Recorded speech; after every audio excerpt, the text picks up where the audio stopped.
Cats podcast. Ready? Let's go. Welcome to the Community Cats podcast. I am your host, Stacy LeBaron. I have been involved helping homeless cats for over 20 years with the Merrimack River Feline Rescue Society. The goal of this podcast is to expose you to amazing people who are improving the lives of cats. I hope these interviews will help you learn how you can turn your passion for cats into action. Today, we are speaking with Cindy Wiemann. Cindy was born and raised in rural Minnesota on a large farm. She has a degree in accounting, but animals have always been an important part of her life. When she had experienced a few too many Minnesota winters, she decided to move to a warmer climate in Georgia. After working as a veterinary assistant for 10 years, she decided to apply for the animal control officer position with the city of Madison when the ACO decided to transfer to the police department. Her career in animal care and control began with Madison in 1999. Madison is a small town of only 4,000 residents. It was easy to make positive changes. She was also allowed and encouraged to attend training. She completed her National Animal Care and Control Association certification in 2002. And that very same year, she was elected to the Georgia Animal Care and Control Association Board of Directors. In 2005, she was elected as Secretary-Treasurer of NACA, a position she held until March 2016, when she was elected president. In 2011, she was appointed to the NACA Board of Directors and elected as treasurer in 2012, a position she still holds. Her involvement with TNR began in 2009 when the cat complaint issues reached close to 80% of the call volume. Partnering with Altered Feral State, the city of Madison approved TNR. After a change in the local ordinance, TNR began. In the first year, over 200 cats were sterilized, vaccinated, and returned. She has been a foster for dogs mostly for over 25 years for the Humane Society of Morgan County, Orkney Regional Humane Society, and Southeastern Newfoundland Rescue. She is happily married with a stepson, his wife, and 4 beautiful grandchildren. Cindy, welcome to the show. Thank you. You have had a long, long history working with animals, and it sounds like you got started primarily with community cats back in 2009. Can you explain a little bit about what it was like having the call volume being close to 80%? Without having any real resources for the people of Madison, it was very difficult. At that time, either the cats just stayed where they were, unvaccinated and unsterilized, or they were trapped and, for the most part, euthanized just due to the fact that TNR had not been approved and that there was very few low-cost spay-neuter options for people at that point. How did you find out about TNR back in 2009? One of the district or the state representative for the Humane Society of the United States had a little get-together where she invited animal control, rescue groups, spay-neuter groups. It was just a little brainstorming and get-together to encourage everybody to work together. And that's where I met Carolee McKay with Altered Feral State. We immediately hit it off. She understood the problem in Madison, and we began working together so that I would have a good presentation to give to my boss on how we could incorporate trap, neuter, vaccinate, return into the city of Madison. Once I gave the research and what I thought would be in the best interest for Madison, my boss actually 100% agreed and allowed me to start looking into ordinances. Ordinances at that time would not have allowed for the city to participate in TNR. Once I got all the research and found ordinances that would work with our ordinance, it went before the mayor and council where it was approved. They also gave a budget, which is kind of groundbreaking in Georgia. It was the city of Madison approved the first 100% government-operated and funded trap-neuter project in the state of Georgia. Wow, that's fantastic. And did that project proceed beyond that first 200 cats? What has happened since 2009? Even though I'm no longer working there, the trap, neuter, vaccinate, return still is a budgeted item There's a budget for the sterilization and a separate budget for trapping supplies. And the new animal control officer, who I stay in contact with, is also doing trap, neuter, vaccinate, return. So it's been an ongoing project, and I don't think anybody sees an end to it. It's been very successful. And I would assume the call volume has gone down, or actually the type of calls may be different over time too. Overall, the call volume has gone down, but there are still spikes when, like kitten season, where there may actually be more calls, but it's a different type of call now. Now it will be somebody saw one cat or two cats. It's not the calls where somebody wants 25 cats removed. It's just a single cat, maybe one or two, but not multiple. It's the early on abandoned situation, which is extremely unfortunate that we do have to deal with cats that are abandoned. And I wish we could solve that issue, but it's great to be able to have animal control involved in a very proactive program in helping community cats. So that's just fantastic news. Kudos to the city of Madison for doing that. One of the greatest benefits when I would talk to people about it is, of course, in Georgia, we've got multiple venomous snakes.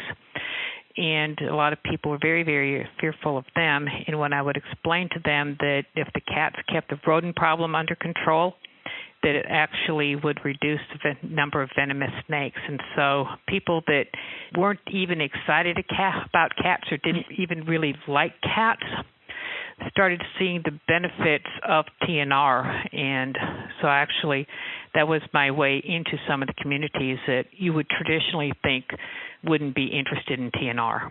Cindy, you bring up a really interesting point there in talking about your messaging for advocacy or messaging in order to get folks to do what you want them to do.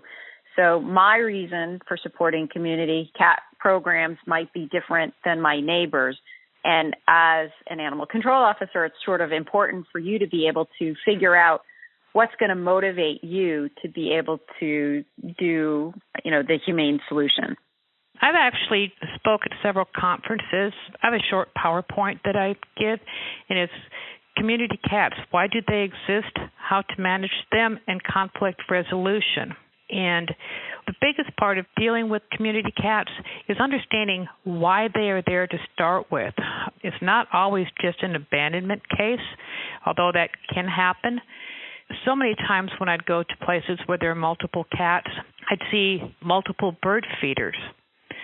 And whenever you put out bird feeders, you are attracting rodents and, of course, birds, which then attracts cats.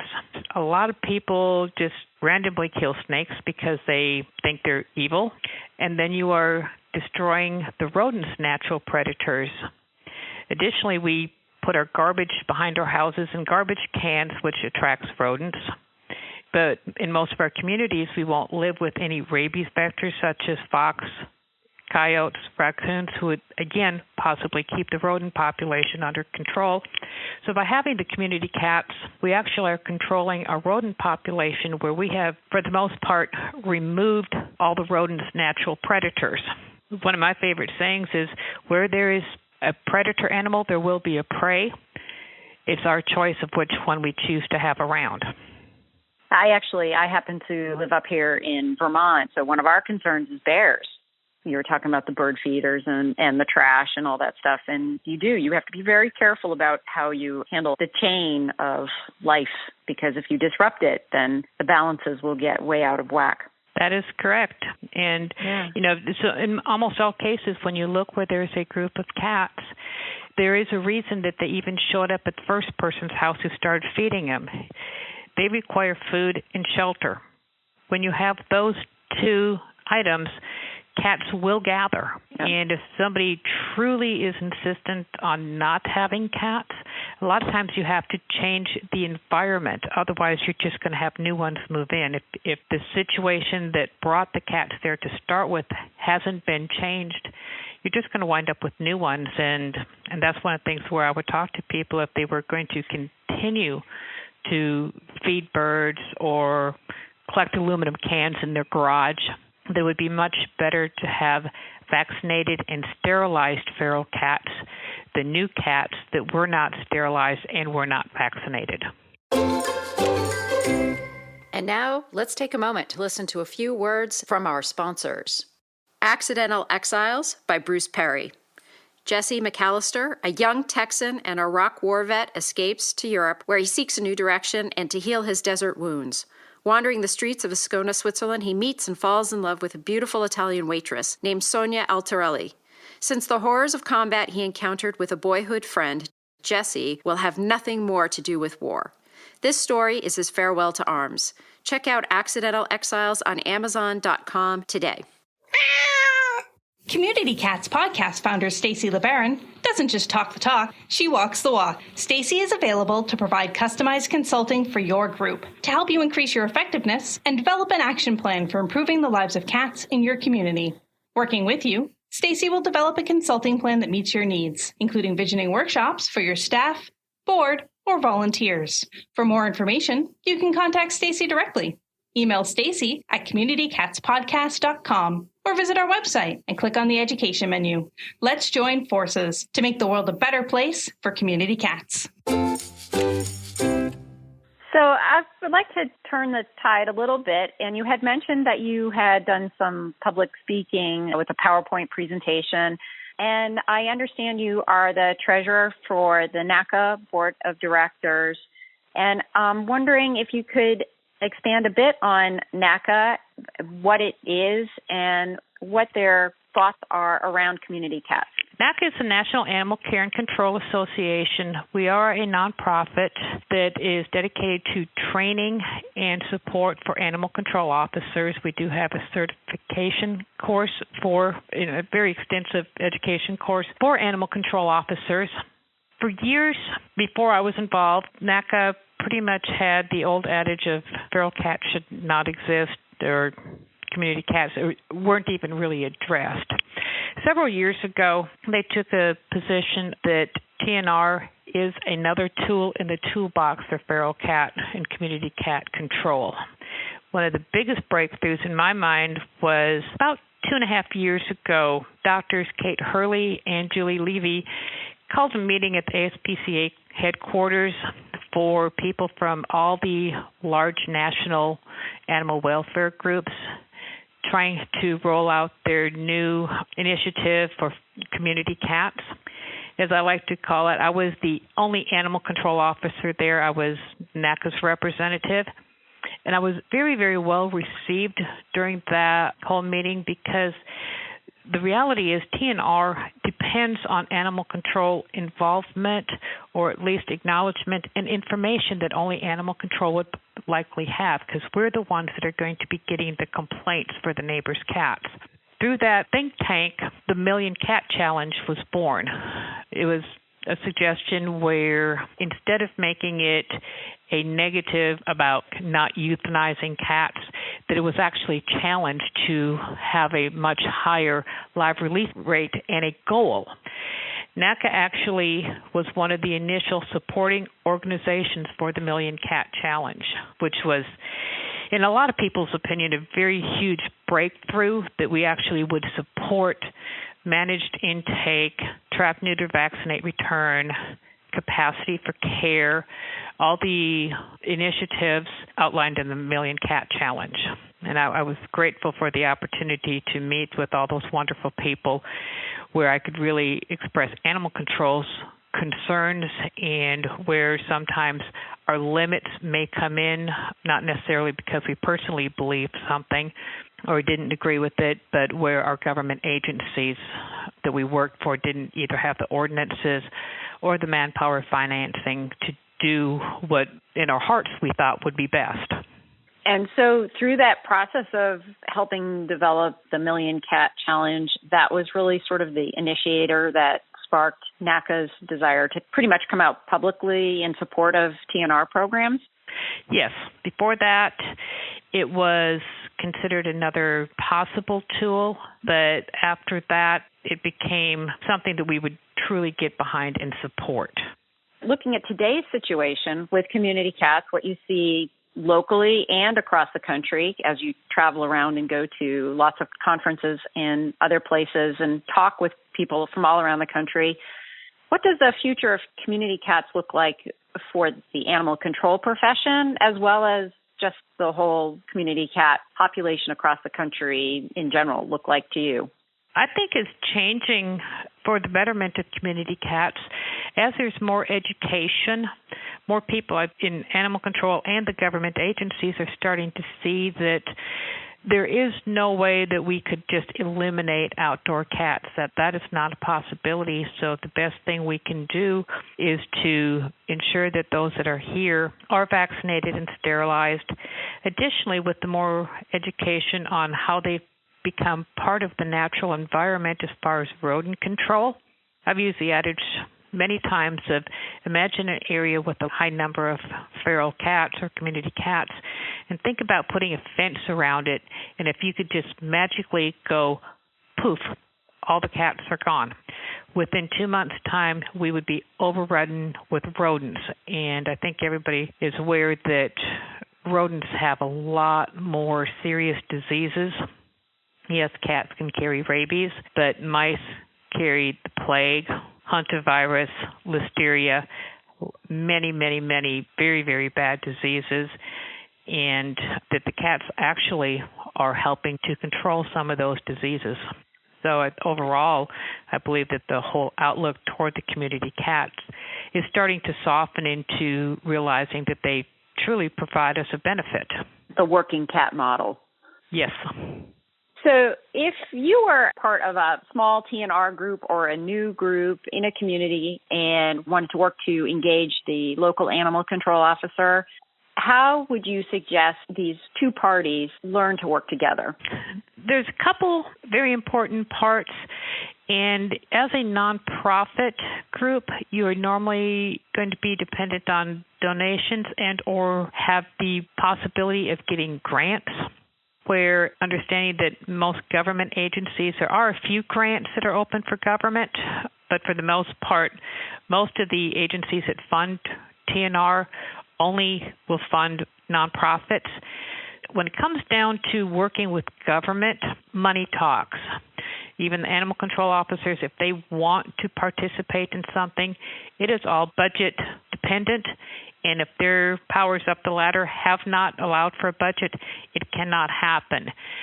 So what I tell groups initially is for nonprofits, find out how much it would cost, how much the nonprofit could help, and then show numbers. In order to get government involved, you've got to basically show them how it can save them money, not cost them money. I was extremely lucky that the city of Madison would actually fund Trap, Neuter, Vaccinate, Return, but most government agencies would not fund it. If you can show how you can work together and actually save the government, the county or city money, that will be your foot in the door. Great idea. If you saw a stray cat on the street, what would you do? It truly depends. What street, what's around, there's a lot of variables. If it was in a residential area and the cat seemed friendly and healthy, I would presume that it probably had a home, and I would leave it there. If I was in a business area and it looked really lost or was sick or injured, I would either take it to a vet, animal control, and now this would be me as a citizen, of course, not as animal control, because my duties there would be totally separate. But you really need to look at the entire picture. A healthy cat in a healthy neighborhood is probably going home. In another situation where the cat could be in danger, busy road, you would want to handle that differently as far as, getting it to a safe place. And even, the same sometimes holds true for Trap, Neuter, Vaccinate, Return, as far as even there may be some cases where you would not want to return a cat to where it came from if it did not appear that it really lived there and it was a very busy area, or say a place where a building was going to be demolished or something like that. There's many different ways to handle it, but either as a regular citizen, if there were several cats in an area, I might talk to the person, see if I could find out where they were feeding them, and see if that person would be interested in TNR. And you actually touched upon this. You mentioned that you have had some experience with doing a barn relocation program or some knowledge about doing that. In the case where, say, there's a building being torn down and the cats cannot go back to that location, you would be supportive of a barn relocation program. Yes, either to a barn cat program, or in some cases, if you've got experienced people, you can relocate them into another colony.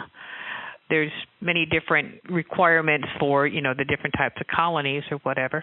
But yes, barn cat program is something that where I'm at now in Gwinnett County has been very successful in finding new homes for cats that are not suitable as household pets, but for whatever reason cannot go back to where they came from.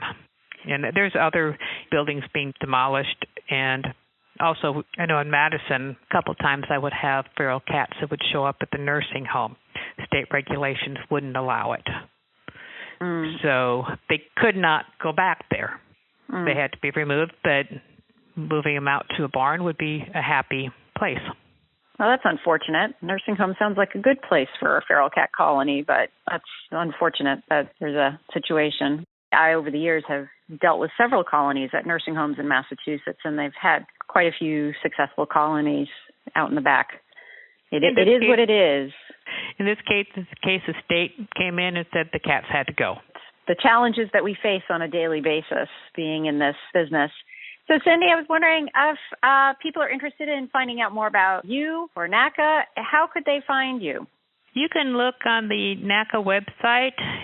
You can just do a search on the National Animal Care and Control Association. The website is www.nacanet.org, or I can be emailed at cwyman@nacanet.org. And Cindy, is there anything else you'd like to share with our listeners today? Overall, the most important part, not only for community cats, but for animal welfare in general, is for everybody to work together. Sadly, one of the things I see far too often is rescues or nonprofits and animal control fighting, disagreeing, and sometimes even the volunteers, where instead of really trying to bring everybody together, they spend too much time tearing each other apart.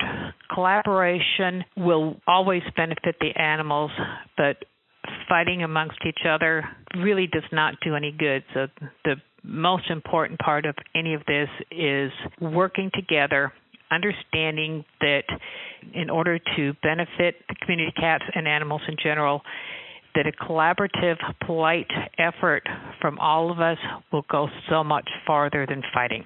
I couldn't agree with you more. That is a great way to sum up our conversation. And I think that if we want to advance our efforts with community cats, we have to have our animal control officers involved in that solution because they are on the front lines. They are the leaders in the solution. So we need to make them a part of our efforts and definitely work collaboratively together with them. Cindy, I want to thank you so much for being on the show today, and I hope that you're willing to be on the show again in the future. Certainly, I would love to. Thank you for listening to the Community Cats podcast. I would really appreciate it if you would go to iTunes and leave a review of the show. It will help spread the word to help more community cats.